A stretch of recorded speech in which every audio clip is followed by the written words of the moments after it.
Welcome, everyone, to the Change Starts Here podcast. I'm your host, Dustin Odham.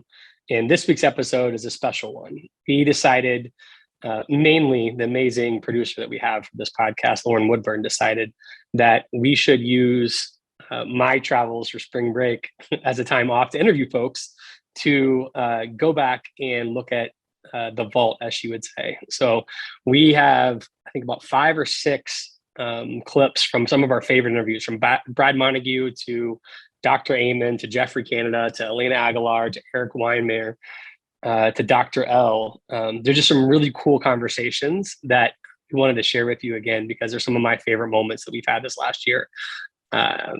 If you're on vacation, as I am right now, for those of you who can see on video, I am doing this intro from the hotel room. I hope it isn't scaring too many people off, given my casual nature. But yeah, I think it's a perfect time to just listen to it if you're on the beach, if you're traveling in the car. These are some just amazing people, and these clips are some of my favorite from the last year. So thank you for listening. Thank you for being a great supporter. Next week, we welcome Stephen M.R. Covey back to talk about trust and inspire, and you do not want to miss that. He is an amazing man with a huge heart and an awesome, inspiring story to tell. So again, thanks for being a loyal listener. Hopefully, even if you've listened to these interviews before, you'll, like me, enjoy the clips that we have, because they really mean a lot to us. And as your support means a lot to us. So thanks for your support. Thanks for your loyal listening, and enjoy this episode. So diving in, I promised everyone listening at the beginning, we're going to keep diving into more like life-changing paradigms and experiences. And so I have a few that I pulled out that I want to talk about, but feel free to go any direction. The diving board, let's go. Yeah, let's do it. I'm so excited. I'll tell you some stories along the way of like how it's impacted my life already with my adult relationships and my kid relationships. But the first one that, hit me like a ton of bricks, and I'll it's any accent you start the book there, is the lesson about show up, right? Just show up. Can you tell us a little bit about how you kind of learned the importance of that lesson and being present and showing up? Yeah, it was, you have this idea of what you think is going to happen when you start a project. That's just sort of the nature of anything. You start and you sort of think, okay, I have an idea where this is going to head. I had some thoughts about what kids might say about what they think makes a great grown-up. But I didn't expect it to be just so blatant that over and over and over, every setting I visited, it would come up that they just wanted and longed for, needed the adult's presence. Now they would bring up other things like, jet skis and ridiculous stuff, but that they wanted to do like big, cool things. But it would always come back to just wanting to be together, and that their favorite moments with some grown-up that meant a lot to them were not spectacular, but were very simple. That the thing that they longed for most was just to be seen and to be together. And so as a dad, as a person who cares about the kids in his life, I want to do big things for them. Like I do. I want to throw big parties for them and go on big trips. And I feel that pressure to be a great dad, a great grown-up.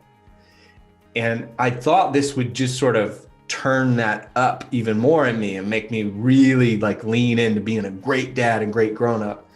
And instead, it helped me relax into seeing all the ways I already matter to the kids in my life.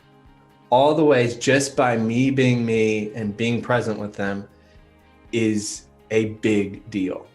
And so for me, it helped me unlock the moments that were already extremely meaningful. That tying my daughter's shoe just a few moments of the morning, that was one of the most important things I would do that day. And doing that over time, showing up and looking her in the eyes and tying her shoe and saying something meaningful to her was a bigger deal than us going to Disneyland or doing something huge together. Just your presence. And there's science to prove this. The more I discovered that this was something kids longed for, and it was something that they biologically, psychologically, that they needed. just presence. And so one of the greatest gifts of releasing a book like this has been the feedback when people say that they stopped reading it just so they could go play with their kids. They shut it. And I'm like, that's a weird thing to be happy about, that somebody's just stopped reading your book. But that was the hope, that it would just wake people up to the magic that's already around them. You're already doing it. And so that's kind of what I feel like is part of my work, is to show up. There's a room full of educators, a room full of people that maybe work at a children's hospital or whatever capacity. And I can just tell them, you're already doing it. Like, you're already, just you being you is already making a difference. Now let's talk about what kind of difference we want to make. Like, how do you, let's start there with your presence. Too many people, they'll try one of these techniques once and then they'll give up, which is sort of like you're 50 pounds overweight on Monday, have a salad for lunch and expect to be trim on Friday. It's insane, right? But we have to develop these same practices. Is this good for my brain or bad for it? I start every day with today is going to be a great day. And that way I find, what am I looking forward to the day? Like this interview. You know, I've loved my relationship with Franklin Covey for a long time. When I go to bed at night, I did this last night. I do it every night. What went well today? I say a prayer. And then I go, what went well today? And for me, it's like a little treasure hunt. I actually start at the beginning of the day and I look at all those things that went well, because it sets my dreams up to be more positive. And it's these small things. I also have a new book coming out next year called You Happier, the 7 Neuroscience Secrets of Feeling Good based on your brain type. And one of the fun exercises in the book is find the micro moments of happiness for you and write them down and keep a list so that you begin to appreciate the micro moments. I mean, yes, celebrate the macro moments, but, you know, they're sort of few and far between, where every day there are dozens of micro moments. From my granddaughter this morning went to school dressed up as a superhero for Halloween, and I got a picture, and it's like this little squirt of dopamine that makes me so happy. So if you learn to pay attention to what's right rather than just what's wrong, you're going to feel so much better. It'd have been really helpful if we talked yesterday. So yesterday, not that this show's about me in any way, but I had a really tough professional conversation with somebody who worked with me, and it was really tough and something I was not looking forward to and dreaded. But I had a coffee with a person that I've worked with for 9 years, who I haven't seen in a year or so because of COVID and everything, and that was the best thing. But when I went to bed, I'll let you guess what I was focused on. And so I didn't sleep very well, versus like, as you were talking, I'm like, I had so much joy in that coffee moment. If I would just teach myself to meditate on that, I could start seeing all the amazing other things that are happening in my life every day. 3 weeks. It'll make a dramatic change in your level of happiness. 3 weeks. Every night, write down or meditate on what went well today. All of us have crap that happens every day. And if you focus on that, you feel like crap. I learned this early on as a psychiatrist, is in like 5 minutes, I could make anybody cry. Just by the questions I asked them, just by how I got them to think. If I got them to think about the loved ones they've lost, or the times they've been embarrassed, or the times they perhaps had failed. Like I played in an all-star baseball game, and I think I made 3 errors one day. Or, yeah, it was a bad day. If I think about that, I'm going to feel less competent, miserable, actually. But I could also take that same person and make them smile, or make them laugh, or help them be happy, just by the questions I ask. When did you feel most loved, most loving, most competent? And one great exercise is write down 20 of the happiest moments of your life. Write them down so that when you're having a hard day, you can go to them. I actually have a fun exercise. I like to teach about memory because the brain works through association. And so take those 20 memories and anchor them to a certain place in your house. So whenever I walk up to my front door, I see myself with my wife the day we got married. And actually the night before, we were practicing our wedding dance and I almost dropped her. And I just see me almost dropping her, but it was fun. It was loving. We're laughing about it. Thank God I didn't drop her. But every time I walk by the front door, I have a happy memory. And when I walk into the living room, there's another happy memory. If I walk into the kitchen, I see my grandfather, who was a candy maker, making fudge. Now, I've changed it to healthy fudge. But you can do this. But it takes a little bit of effort, but it's so worth it because feeling miserable is awful.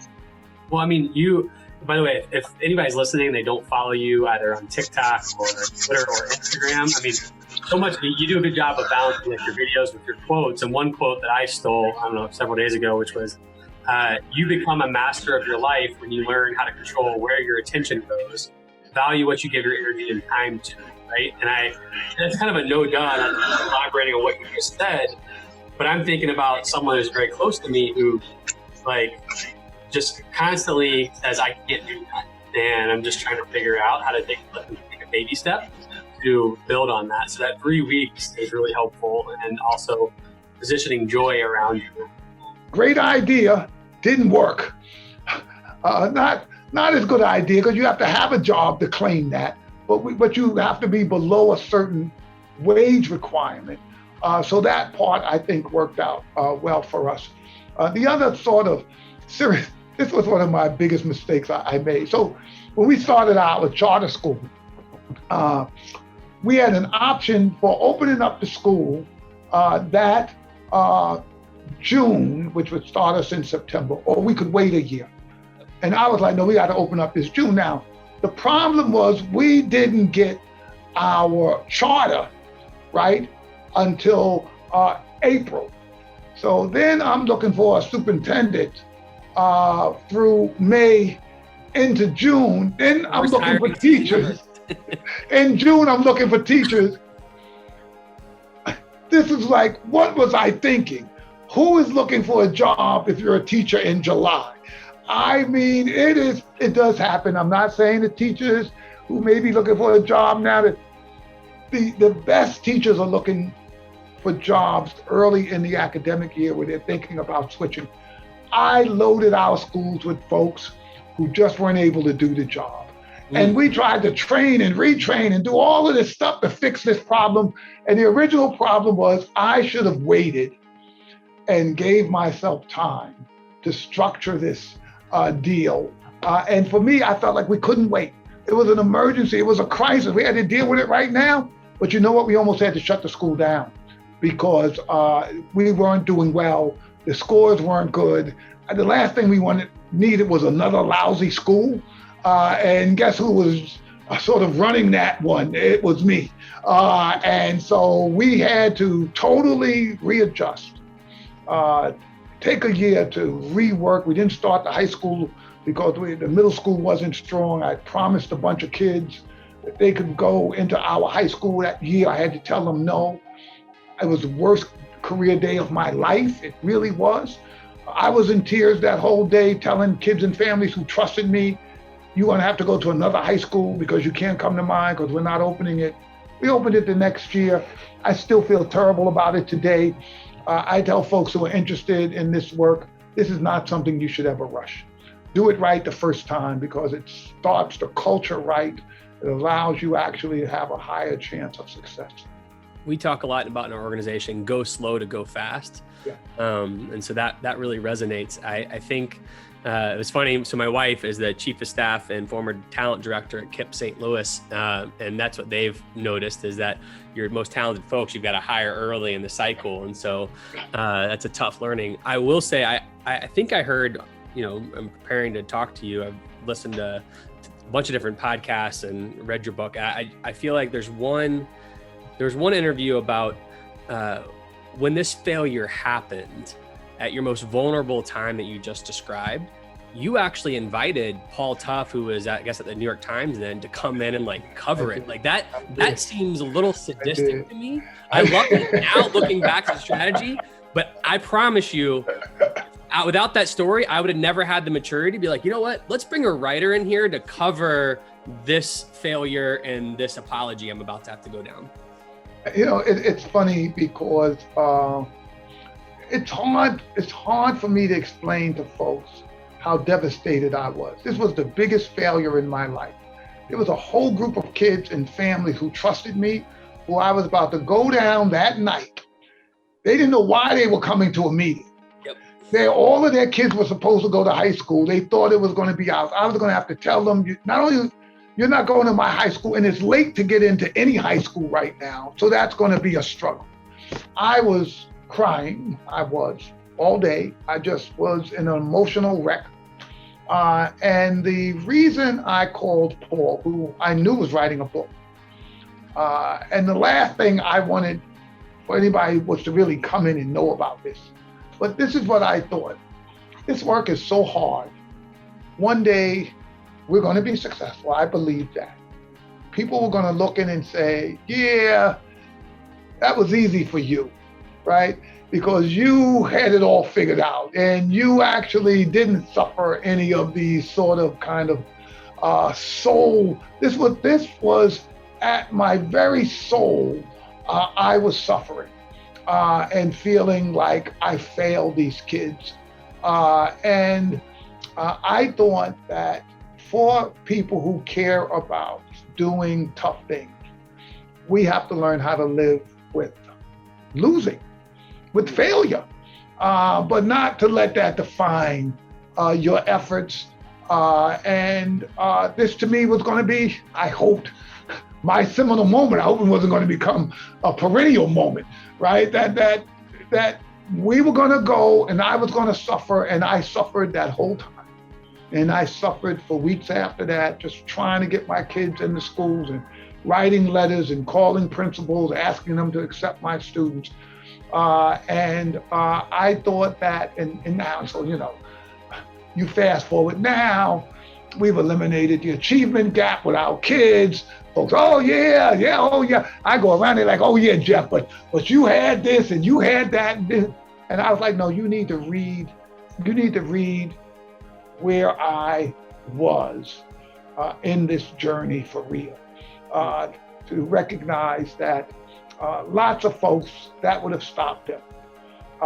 And part of, I think, and there are other people who have stories about failure, whether you're talking about Steve Jobs or other folks, and in our business, failure usually defines the end of that story, right? It was like, oh yeah, they were doing good, and then they failed, and that was it. Here, I wanted to say, like in other businesses, failure could help you figure out what you need to do differently to be successful.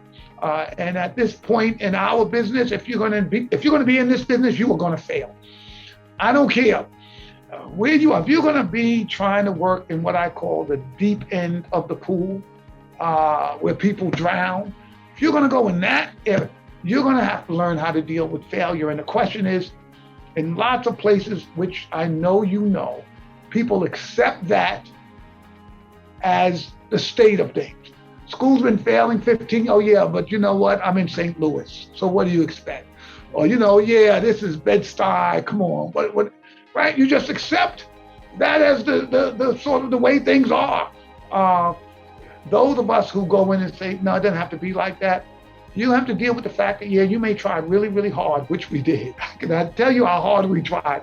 And we failed spectacularly, right? And then the question is, can you learn from that and get back in the game and become successful, which is what I think we do.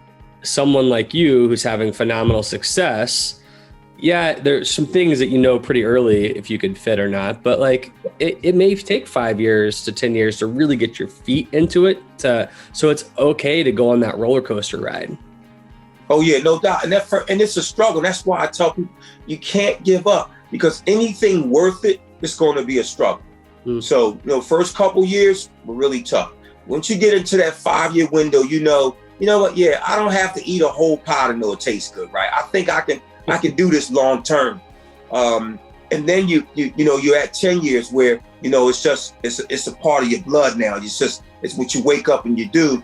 And then after that, now you're starting to influence other potential leaders, because you have people who've been, because good leaders don't create more followers. Good leaders create other good leaders, and excellent followers become great leaders. So that's what I also try to coach folks around as well, is be a good follower. If you see great leadership, learn from it, be humble, understand and be comfortable celebrating the success and greatness of other people. There's nothing wrong with it, because you will learn so much and learn from my mistakes. What I tell all of my assistant administrators, learn from my mistakes. Any fool can learn from his own mistakes, learn from the mistakes of others. My APs are tremendous. These assistant principals around the country around the world. They make it happen. And my APs, they're my backup. So I tell people, when you act up, you see my backup, right? So, APs,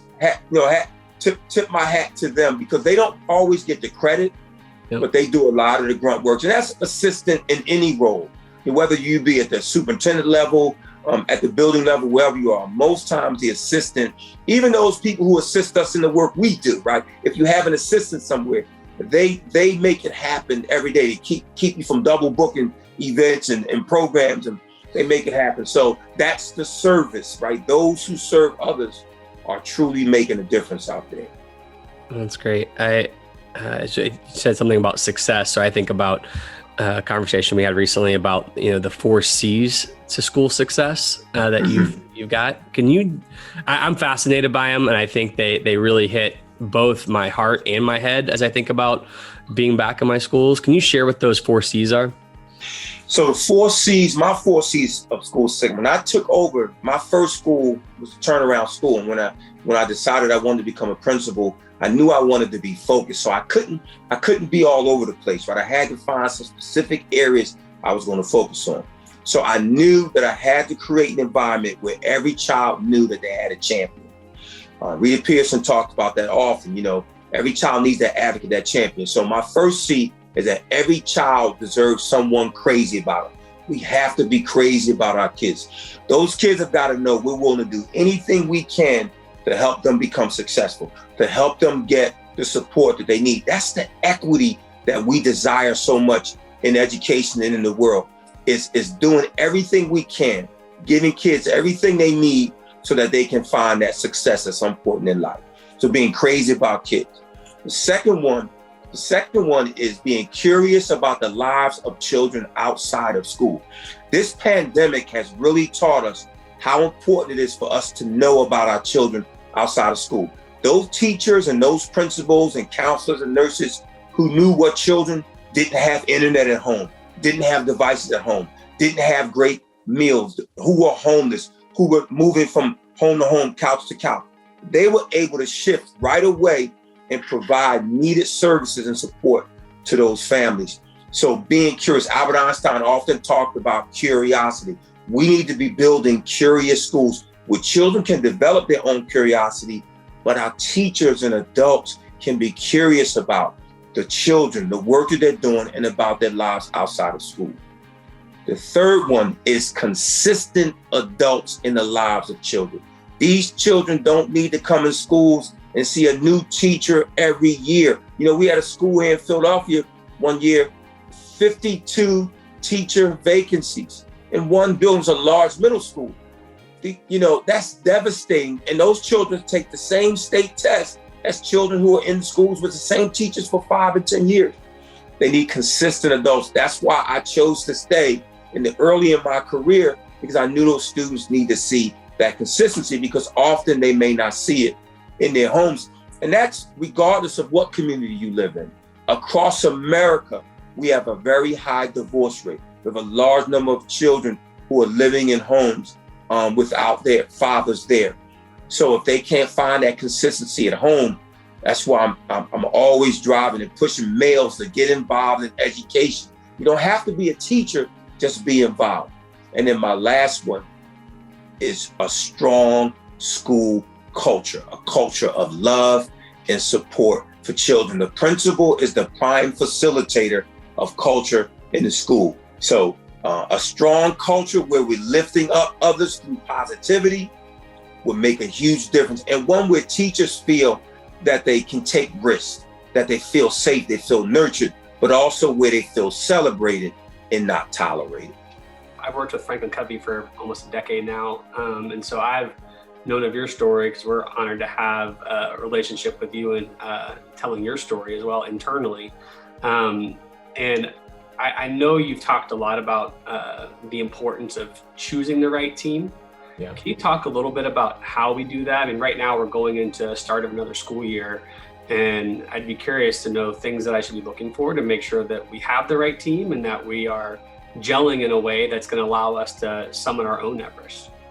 Well, I think, teams are all shapes and sizes, and teams don't just happen. I think that's kind of like a little bit of a myth, teams just magically happen. Maybe they do if you get super lucky, but I think teams are carefully built, methodically, carefully built, strategically built. Sometimes they're built in the flames of adversity, right? If you're a committed team, going through some challenge together, really, believe it or not, can unite you and help you to lean in and support and believe in each other. So adversity can be a good thing, maybe for a team. It was for my early days on my teams. We went to a peak called Amada Blam a year before Everest, and we were good, strong individuals, but we had never really climbed anything. We had a disaster. You'd call it a disaster. One of my friends fell coming down in a storm, 150 feet. He landed on a ledge that barely saved his life, and he went into shock, pulmonary edema. His lungs started filling with fluid, and we had to get him down the mountain. The whole mountain was just, the wind was picking you up and slamming you back against the face. We're carrying big loads and just falling all over the place and just trying to get down the mountain. And put Eric in what's called a Gamoff bag, which is a hyperbaric chamber that you pump air into and brings you down to a lower altitude. It's something you guys can, if there are kids listening, you can study in science class. But 3 days later, a helicopter swooped in and saved Eric's life. So people are like, you had this disaster. Well, how do you think you're going to climb Mount Everest? Well, we thought the mountain had erected a barricade in our path, and believe it or not, it was by crossing through it that we became a team. We were so far from a team. And so we had great confidence that we were going to do well on Everest the next year. So the way I look at teams is you're just looking for people who believe in you, who want to lift you up, who allow you to stand on their shoulders, and you got to then be able to let them stand on your shoulders. And also, I think people who are motivated by challenge, like our team leader on Everest PV, he told me, and I love this because it's so beautiful to me, that he would have dreams, and he would tell me every night, I have the same dream, Eric. You and I, he'd say, are climbing over the Hillary step, and we're hand in hand, and we're going to reach the summit together. And I wake up crying. He would wake up crying, and I'm like, God, this guy may not be the best climber in the world. He may not be Alex Honnold, he may not, but he believes in what we're doing so powerfully, and he's motivated by the challenge. Actually, the challenge gives him energy. And so that's really what I look for on a team, not necessarily, the best pros, people who are very capable, but yet people who you can really lean into and believe in each other. That's great. I like the idea of galvanizing around the challenge, right? Leaning into it. Yeah. And if you're a weak, wishy-washy team that doesn't have a very strong mission or vision or whatever you want to call it, then yeah, you're going to fold in that situation. But if you're really committed and you really believe in what you're doing and why you're there, the storm actually becomes a galvanizing experience, I think. My wife was really a college athlete. I was a pretend college athlete, more of like a water boy, and then realized I didn't have the talent for it, but I was aspiring anyways. And so play for me with my kids is, we'll go play basketball or baseball or golf, and there's a score that we're keeping, right? Or play for me individually is, I'll go run, I'll do a workout, I'll do something. You were clear, at least I felt as I was thinking through like what play is and isn't, that's not technically play. And so that was a real interesting take that caused me to pause and reflect on what's happening with my mind and body during the times that I would call play if you had just asked me in a conversation about how do I play. Yeah, I mean, you're so conditioned into how you are engaging in and participating in, any kind of sport activity that will be really hard for you to actually play in. And so for you, if I was like coaching you or directing you, I'd probably be like, you need to finger paint. You need to do something that is a completely different realm for which you have no comparative model, because you're always going to have that no matter how hard you try to extricate it from yourself as an athlete.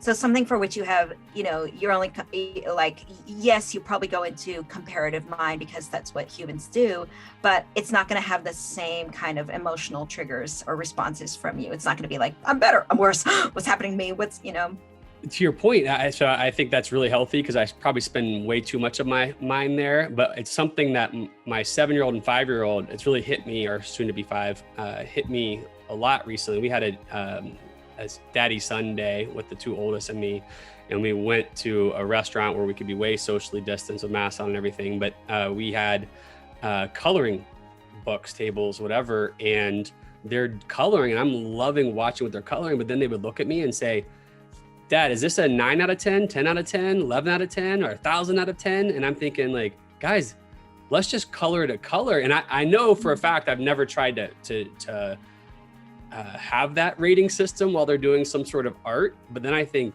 what am I doing or not doing that's causing that to be the norm? Because I do want us just to be in the moment and enjoy beauty for beauty. What kind of advice do you have for me? Heck, you keep giving advice for me in this. I'll take it, of how do I continue to level set my kids and our family dynamic on not being so comparative. All right, so let's really unpack this a little bit. When you recognize that in that moment, or even now thinking back to it, what emotions arise for you? It's kind of a balance, right? It's always, I feel like emotions for me are always not good and bad per se, but there's like a positive aspect to it and it feels like a negative aspect. So positive is, I do believe, some of my competitive traits have allowed me to be successful, but there's also a detrimental side to that. It's like, what has that done to certain relationships? What has that done to let me pause and really enjoy the moment, right? Versus working on to the next. And as a dad, I want to obviously learn things throughout my life and have my kids grow and evolve in a way that I hadn't at their age. And so that's probably where I go to the deepest of, man, how do I live differently so that they can not have the same frame of mind of this comparative cloud over their head all the time? So you invited my coaching or advice. Yeah. So what I'm going to say is, you actually didn't talk about emotions at all just now. You talked about thoughts. Okay. And so this is what I said, like, this is learning for all of us. So when we talk about emotions, that can sound like, when I heard my kids asking this, I felt conflicted, confused, sad, proud, uncomfortable. It's really interesting. The way that you responded to me is the way I'd say 95% of people respond. And what that tells me is we are not, it's harder for us to access emotions than it is thoughts, because we live in the world of thoughts and in our head all the time, right? We're always in our heads. And so to, you could think about it as to balance out our skill set or to be able to draw on different resources, particularly in hard moments, because that wasn't like a super hard moment, but when we hit the super hard moments, how do we access the knowledge and wisdom in our minds and in our emotions? And this is the thing, emotions have been dismissed, downplayed, discredited. Emotions are considered to be unprofessional, a waste of time. Even your framing is, or your reference to like good and bad. There's, right. That I look at emotions as like, this is an incredible untapped resource. It's crazy that we're walking around the world like not tapping into this resource, not understanding. We've got a gold mine that we never draw from in terms of knowledge and wisdom and insight and guidance and direction and energy. And so really, this is again, like for you to be able to perhaps to play in the way that you might want to play with your kids or to give them that space and opportunity, you've got to start with understanding your emotions and even understanding why it is that it's hard to access them or to connect or recognize them. It's totally normal. Like, I can't say that enough. This is my mission. If there's one thing that I want to say until I die, it's emotions are normal. We've got them and they can be our friends. Like, let's shift our relationship with them. I think what's crazy is when you ask the question, I mean, I genuinely was trying to answer, right? Like I wasn't trying to like put on a face. I know we're on a podcast, but I really don't care. Our goal of this podcast is change is messy. And so we got to come with our whole self. So I actually thought, and I think my team that works with me a lot would say I am incredibly transparent, probably too much to where I will share what I think are emotions. Now you've blown my mind and I'm going to have to figure this out. Good thing I got spring break next week to figure out what the difference is that I think I'm sharing emotions, but I'm actually not tapping into them. This is great. I really appreciate you. Super common. I mean, I would say this is a knowledge gap, right? It's a knowledge and perhaps a skill gap. And what is the difference between a thought and an emotion? And how do we know if we're talking about thoughts or emotions? Where is the overlap? There is an overlap. What does it sound like to talk about emotions? What are the words? What's the syntax? This is where I go. I'm like, okay, tell me what it sounds like. What does it look like? What does it sound like? And how there's a whole sort of direction that we don't need to go in, but the way that our body is connected to our emotions, and how do we actually building a better relationship with our emotions includes building a better relationship with our bodies, a deeper one, one that's much gentler and deeper than what most of us have had. And then again, like I just want to point to the context or the water that we swim in our world, which is one that does not value emotions, that doesn't actually value the body in the way that I think that I'm referencing, or that we need to, that sees the body as a machine through which we can be more productive and more efficient and create more. But that doesn't really work for many of us. What drives you to do all those unique things and to constantly strive to be the best every day you wake up? I want the world to be a better place. And it's not necessarily something that I wanted to do quite the way I'm doing it. I actually love research. I'm passionate about research. And I was asked to go on tour by, at the time, retired General Colin Powell for something called America's Promise Alliance for Youth. And I was at Hampton University, and the general was good friends with the president of Hampton University, Dr. William R. Harvey. And it wasn't something I wanted to do. It wasn't something I even thought was cool. In fact, I had to research the general. So, I was in a laboratory, always just trying to make things better. And I was being awakened at the same time every night for a while. And I talked to my grandfather. My grandfather's a farmer and only has a third grade farm school education. And to this day, he's probably the wisest man I ever met. And I was being awakened, didn't understand it. Say, hey, granddad, what's going on? And he said, you're being called. And I said, I'm good, Granddad. I'm tenured. I'm good. And he said, you're tenured in this life. And that changed everything for me. And this whole thing that makes sense to me, because when I ever heard people talk about their calling, it was like, I'm called to do this. And it was all like a perfect fit. And it wasn't something I wanted to do. So I had to go back and read some of my favorite verses to realize that not everybody that was called wanted to be. And that's how I felt. I'm an introvert. I'm a classic introvert. It means nothing about being shy. It just means where we get our energy. I love solitary types of things. My first master's thesis was on the school to prison pipeline. And the reason I wanted to investigate that is because it had been thrown around so much, but there was no literature. So I'd mentioned it to my advisor. My advisor had a connection, and my advisor at the College of William and Mary had a connection with someone at Howard University, and they formed a research team.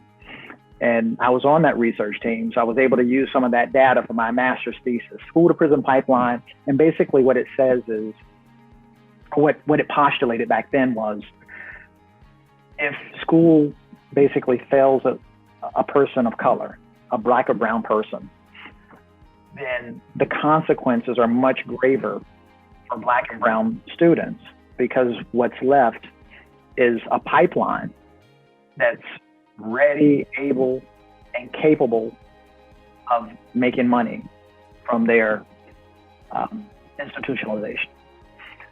So my research, basically, I went around with my advisor and we interviewed inmates all over the country about their experiences in public education. And what we found was very, very interesting. We found that many of those inmates talked about not having a connection with the teachers. Many of those inmates felt like they were invisible and not acknowledged in the classroom. So then, that's when people started talking about relationships. Well, our research didn't just talk about relationships. Relationships aren't enough. So if you're teaching me and we have good relationships, I like you, you like me, but what have I learned? So the conversation doesn't even come close to just being about relationships. It's relationships, it's solid content, purposeful engagement. So it's a gamut of things. But then what we found when we interviewed teachers, this was probably the most fascinating for me at the time. When we interviewed teachers, we discovered that classroom management strategies and techniques was the least taught subject to new educators. So that started, when we published that and got it out, that started a big push in higher education to make sure that there was no teacher that would leave higher education and go into an academic setting without classroom management strategy. And when we talk about classroom management strategies, we talked about primarily expectations, that high achievement is framed in expectations. So basically what you see in me, you're likely to get.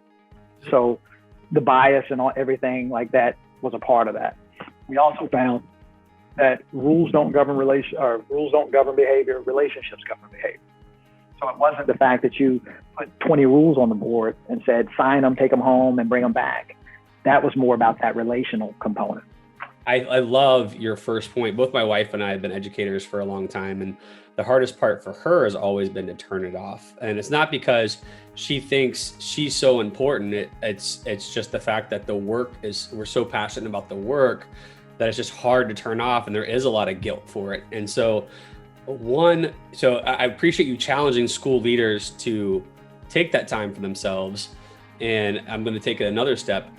As we come back into a school year, if I'm a school leader who's not traditionally done that, and I've always had this burden of guilt, I want to start owning that and getting rid of that on myself. But I also want to create an environment at my school where my teachers are shedding that burden. What are some strategies that you talk about that help schools with that? That is such a significant point, Dustin. It's so vital, isn't it, as a leader, that we have to be role models in every aspect of our job. I remember when I was an assistant principal, car sharing with the person that was the principal. We were good friends, and we were also environmentally aware before environmental awareness became a thing.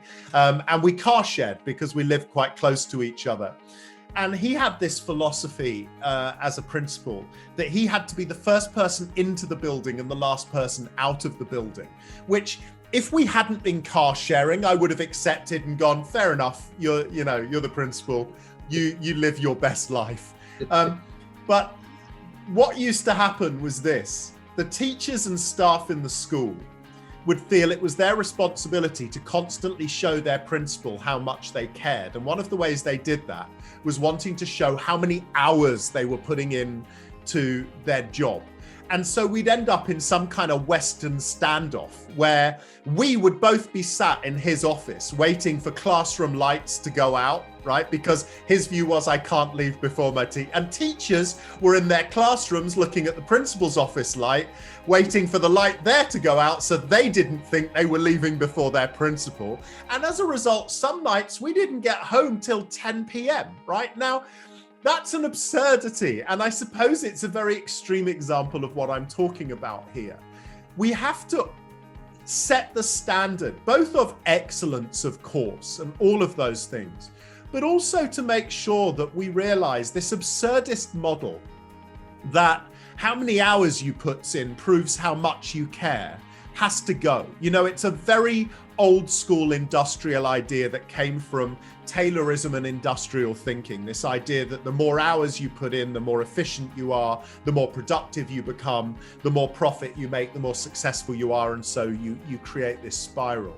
To realize that actually, I want teachers who are fired up, who are rested, who have got loads of energy, so that when they hit the dance floor, if you like, they can dance with the best of them.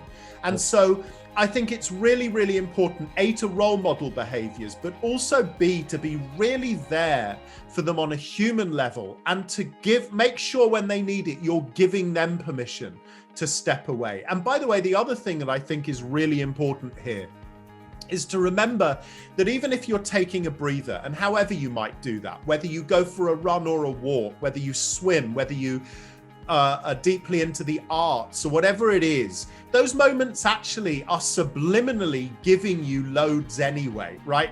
Some of the best ideas I've ever had as a teacher and then as a principal came when I wasn't doing my job, if that makes sense. And I think it's really important, again, both to value those experiences for those reasons, but also to promote them amongst your colleagues. That reading a book that's got nothing to do with education, going to a movie, watching some trashy box set, right? Going for a run, whatever it is, weirdly, those experiences will actually improve your performance and creative thought as an educator rather than diminish them. I don't know if you've been experiencing this, but as I've talked to educators over the summer, thinking about next year, I find it to be a little bit of a mixed bag, but when they're thinking about coming out of COVID over the last 18 months or so, what the future holds. So I see there are some folks who are just optimistic all the time. And there are other folks who are realistic, and they're not trying to be pessimistic, but they're having a tough time trying to see what the vision of the future is, because they're a little bit held in the past. One, are you seeing that? And two, what's been your encouragement to folks as they kind of grapple with coming out of COVID and how do we step into the future? I think the debate has never been bigger around the future of education, because in some ways, although teachers have never worked so hard and upheaval has never been so gross, in a way, the whole system's been thrown in the air by the nature of COVID and the lived experience of it. So there are really interesting questions being explored, particularly I think about the human learning from all of this and our ability to be more adaptive to change, more able to deal with change and uncertainty, and how we track that narrative back to the education sphere. Were we prepared not to live in a global pandemic that's a once in it, but, were we prepared to live in a world that changes as fast as it does now, whether it's AI and new technologies, environmental chaos, economic chaos, socio-ethnic issues, whether it is the health crisis around a pandemic or anything else? Were we prepared to not just survive, but thrive in such deep times of change and uncertainty? Because I don't want to sound pessimistic here, but the one thing we know is hopefully it won't be long before we've taken control of this pandemic, but this will not be the last moment in our lifetime of profound change where we're feeling that we're having to run just to keep up. On the flip side, and the optimistic thing about that is people need to reflect on what we've learned and gained from the last 18 months, right? And one of the things that I think is really important is to understand, whether it's conscious or subconscious, is just how much our resilience pool has grown in the last 18 months. You know, the one thing we know is you can't teach people resilience, really. You have to live it.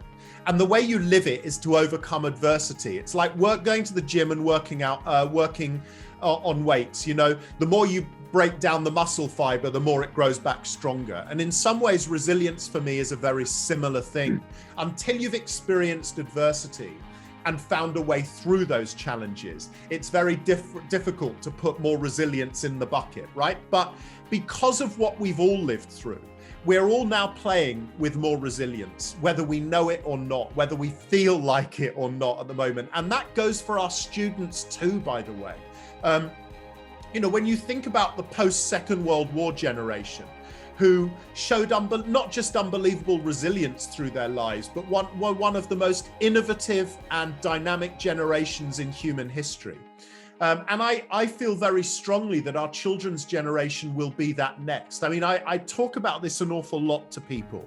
You know, when you look at human history is punctuated with periods of profound darkness, right? If you go all the way back through our human history, there are moments of profound darkness. And I think we're coming to the end of another period of profound darkness, whether it's some of the polarization around the world and some of the horrific scenes we've seen in the political sphere globally, whether it's around the health crisis of the pandemic, the profound levels of inequalities that have been exposed, all of those things.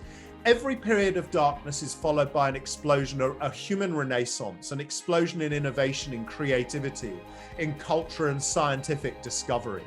And I truly believe that we stand on the cusp of that next great human renaissance, which will be driven by our children, but will be defined by the educators who are working with them now and moving forwards. And I think that's the mindset we have to go into the next few years with as educators, to understand that actually we are now in one of the most privileged positions in modern human history. Because if we get it right with the students we now have in our care, they are going to change the world and create the next renaissance. Please support us by subscribing to our YouTube channel, podcast on Apple or Spotify, and help us celebrate the beautiful, messy work of shaping human potential.